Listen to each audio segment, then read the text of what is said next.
Hello everyone, I am the F1 team and welcome to my review of the 2019 Monaco Grand Prix. Now let's get straight in to my qualifying report. Now, Ferrari, again making yet another huge, costly mistake, wrecking one of their drivers' entire weekend. I know what was to come later wasn't Ferrari's fault, but still it put him in the wrong mindset for the race day. Anyway, firstly with qualifying. It was Ferrari who thought that Charles Leclerc was going to be safe, but they knew that Sebastian Vettel most definitely wasn't. So they were correct to send Sebastian Vettel out to complete his flying lap that would send him to the top of the timesheets. That was irrelevant, it was just making sure that he got out of the elimination zone. What they didn't do correctly was they didn't send Charles Leclerc out. They left him in the garage. They thought that he was going to be okay. He was around 11th, 12th place at the time that they sent Vettel out, so they thought, okay, he's going to be alright.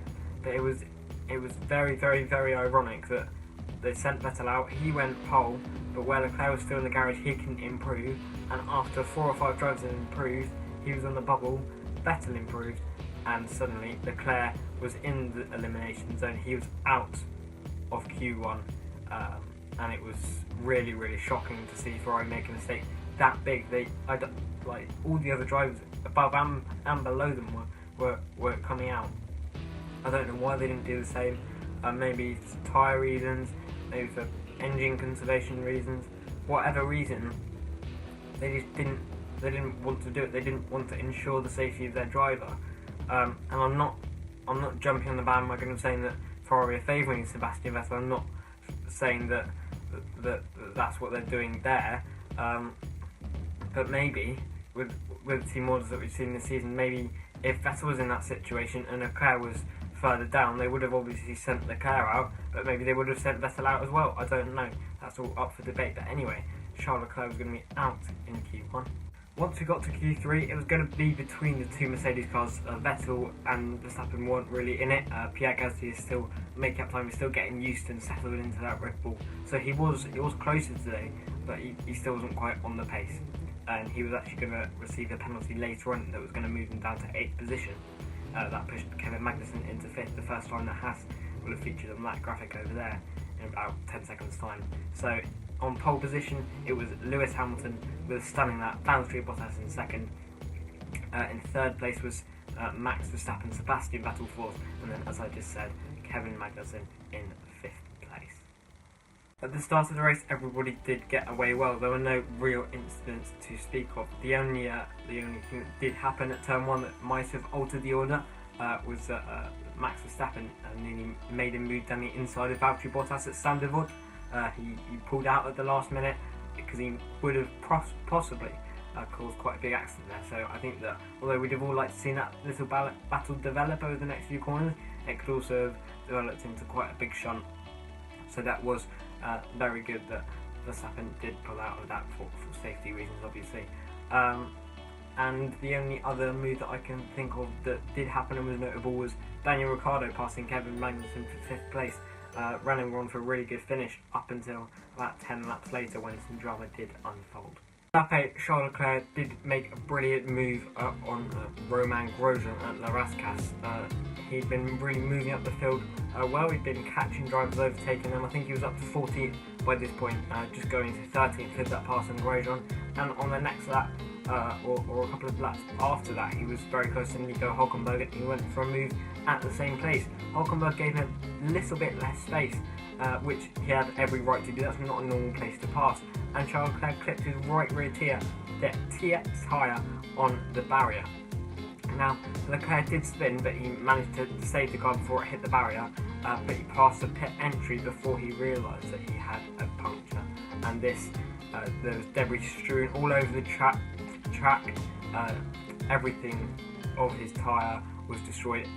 Quite a large part of the rear of his floor was destroyed, and later on he did have to retire his Ferrari car at his home Grand Prix. He must have been very disappointed to do that, but it was partly his fault. It's a very ambitious place to go for a move, even if he had just overtaken someone at that very same place, and also where he was driving and he was going so aggressively trying to get it back to the pits as quickly as possible. All that was doing was destroying more of his car. if he'd just gone another, I don't know, 10-20 miles an hour or so, he wouldn't have got there much slower whatsoever.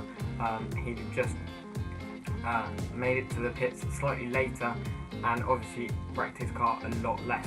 So Charles Leclerc, I think his inexperience played a part there. He was very angry at what had just happened, but that was very unfortunate in some ways for him, but also he had to be more careful there, although he did say he was going to be taking a lot of risks. Now, as I said, there was debris all over the track, and therefore the safety car had to be called out so the marshals could clear up all the debris that was all over the track, and therefore lots of drivers did pit for new tyres. Lewis Hamilton, very, very interestingly from the lead, pitted onto medium tyres, while the rest of the top four came in onto hard tyres. So during the safety car period, they were all trying to warm their tyres up. Hamilton a little bit more than the others, obviously the mediums needed putting in very quickly if he was going to get a gap, because he knew that he'd be a lot weaker towards the end of the race. Now, throughout the race on these medium tyres, Lewis Hamilton was complaining to his engineer, to Bono, saying, come on, we need to pit, I'm not going to last the end on this. But incredibly, that's exactly what he managed to do. His conservation skills were absolutely exquisite at the Principality circuit, and it was just a fantastic drive overall from Lewis Hamilton. But it really shouldn't have been. He really shouldn't have been able to stretch that out. Pirelli said themselves it was going to be a 50-lap window for these medium tyres. He put them on lap 11, and he managed to stretch that window by 17 laps. He managed to do it in 68 laps, which is just incredible. And the pictures at the end of the race showing that shredded tyre were just incredible. How it just gone to pieces. But he managed to take it to the end. Verstappen couldn't pass him. His best attempt was at the Novo chicane on lap 76 and 78, and he just couldn't quite make the move stick. Hamilton had to go straight on, but that did him no harm whatsoever. There was a slight tap, but no real damage was caused, and it was Lewis Hamilton who took the victory. Now, at the pit stops, Max Verstappen and Valtteri Bottas were really close together.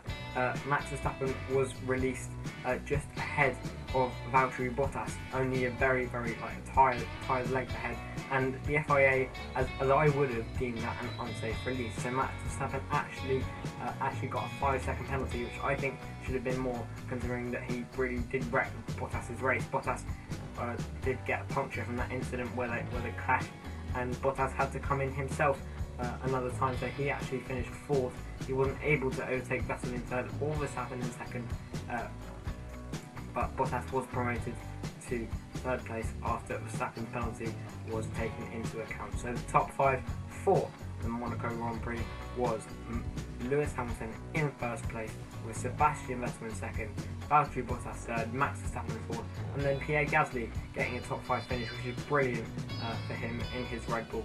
That will really boost his confidence going into a race in a French-speaking country. Hopefully he can do well there and get a really good result in his Red Bull. He also picked up the fastest lap today, so that's really good for him. My driver of the day for the 2019 Monaco Grand Prix is actually going to be Lewis Hamilton. He did so well conserving those tyres. I think it was fantastic effort from him, one of, if not the best drive of his career, and it was his 77th win in the 77th Monaco Grand Prix. Really fantastic for Lewis Hamilton. Well done to him for winning my award, and obviously more importantly getting the victory at Monaco. Thank you very much for watching today's video. I hope that you did enjoy it, and if so, then please do like the video, share the video, and you can also subscribe to the channel. If you turn on notifications, you'll get notified every single time I post a new video, so make sure you do that as well. You can also follow me on Instagram, that's at the F1 team, and you'll be told also there when all my new videos are coming out. I hope that you have a great rest of your day, and I'll see you in the next one.